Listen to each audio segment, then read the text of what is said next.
Arthur Conan Doyle, The Sign of the Four. Chapter 2. The Statement of the Case. Miss Morstan came into the room with a firm step and calm behavior. She was a fair-haired young lady, small and delicate, wearing nice gloves and dressed with very good taste. However, there was a simplicity in her clothes which suggested that she did not have much money. The dress was a dark gray-beige color, without decoration, and she wore a small turban of the same dull color, with only a small white feather on the side.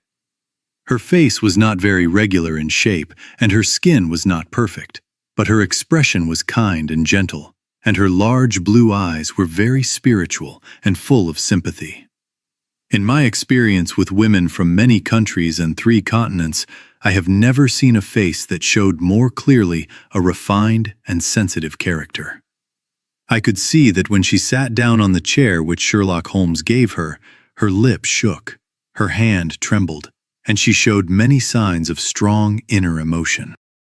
"I have come to you, Mr. Holmes," she said, "because you once helped my employer, Mrs. Cecil Forrester, to solve a small problem in her home.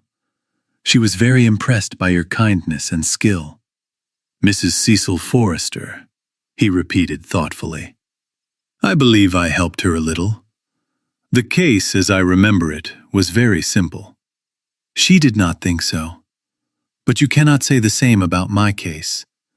I can hardly imagine anything more strange or more difficult to explain than the situation I am in." Holmes rubbed his hands, and his eyes shone.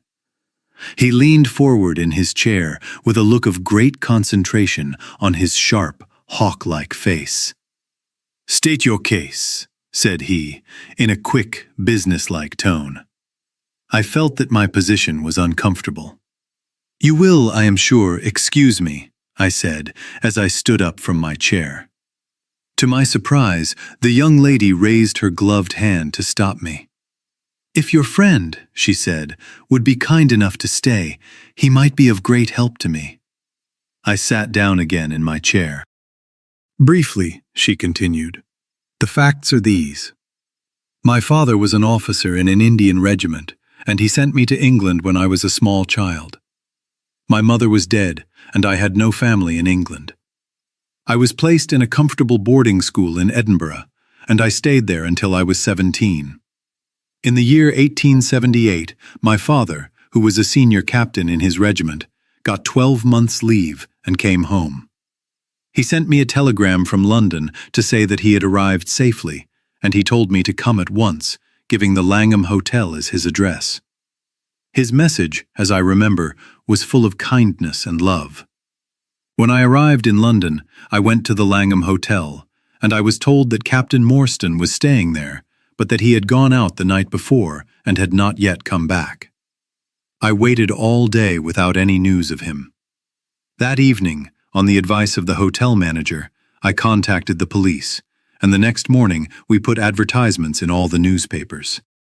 Our search brought no result, and from that day until now, no one has heard anything about my poor father. He came home full of hope, to find peace and comfort, and instead—" She put her hand to her throat, and a choking sob stopped her sentence. "The date?" asked Holmes, opening his notebook. "He disappeared on the 3rd of December, 1878, almost 10 years ago. His luggage?" "It stayed at the hotel. There was nothing in it that could give a clue. Some clothes, some books, and many objects from the Andaman Islands. He had been one of the officers in charge of the prisoners there." "Did he have any friends in London?" "Only one that we know of, Major Sholto, from the same regiment, the 34th Bombay Infantry. The major had retired some time before and lived in Upper Norwood. We contacted him, of course, but he did not even know that my father was in England." "A strange case," said Holmes. "I have not yet told you the strangest part.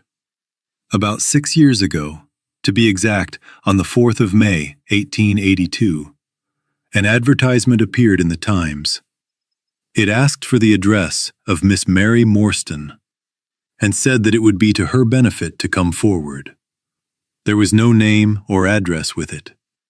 At that time, I had just started working for Mrs. Cecil Forrester as a governess. On her advice, I published my address in the newspaper.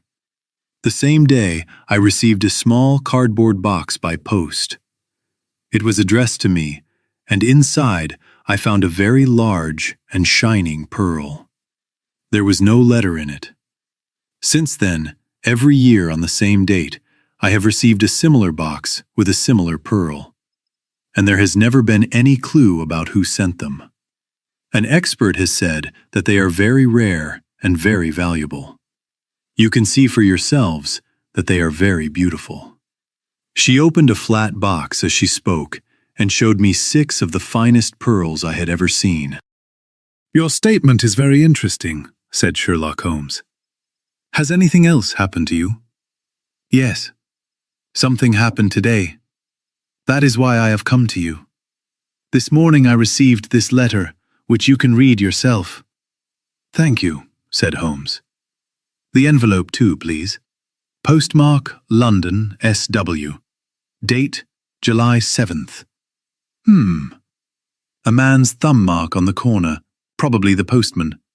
Good quality paper. Envelopes cost 6pence a packet. A man who was careful about his writing materials. No address. Be at the 3rd pillar from the left outside the Lyceum Theatre tonight at 7 o'clock. If you do not trust it, bring 2 friends.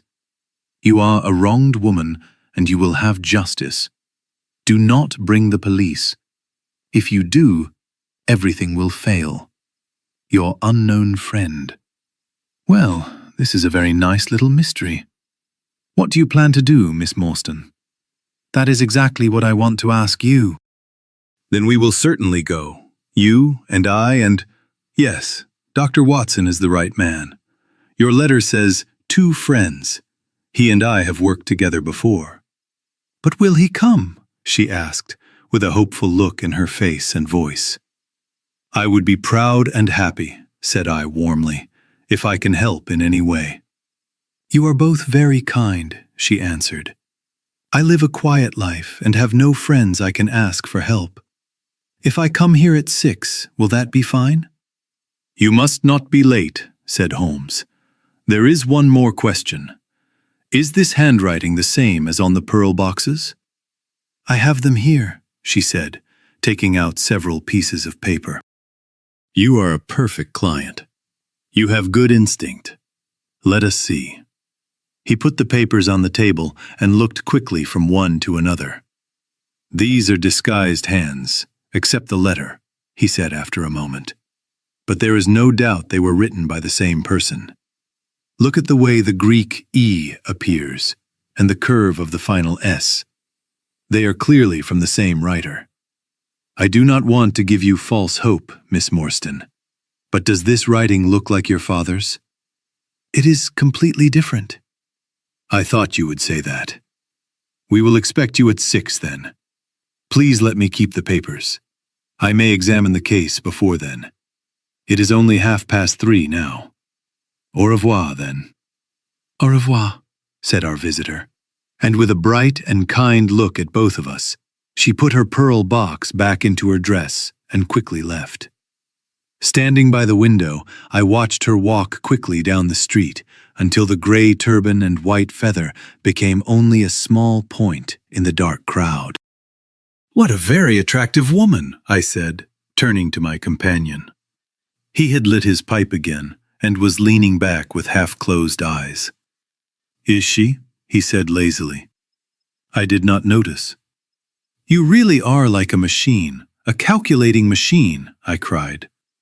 Sometimes there is something almost inhuman about you. He smiled softly. It is very important, he said, not to let your judgment be influenced by personal qualities. A client is only a unit to me, a part of a problem. Emotions are against clear thinking. I can tell you that the most charming woman I ever knew was hanged for poisoning 3 small children for their insurance money. And the most unpleasant man I know is a philanthropist who has spent almost $250,000 on the poor in London. In this case, however, I never make exceptions. An exception breaks the rule. Have you ever studied character in handwriting?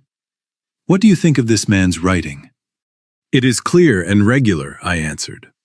A man with business habits and some strength of character. Holmes shook his head. Look at his long letters, he said. They hardly rise above the ordinary. That D could be an A, and that L an E. Men with strong character always make their long letters clear, even if their writing is not neat. There is uncertainty in his K's and pride in his capital letters. I am going out now. I have a few things to check. Let me suggest this book, one of the most remarkable ever written. It is Winwood Reade's Martyrdom of Man. I will be back in an hour.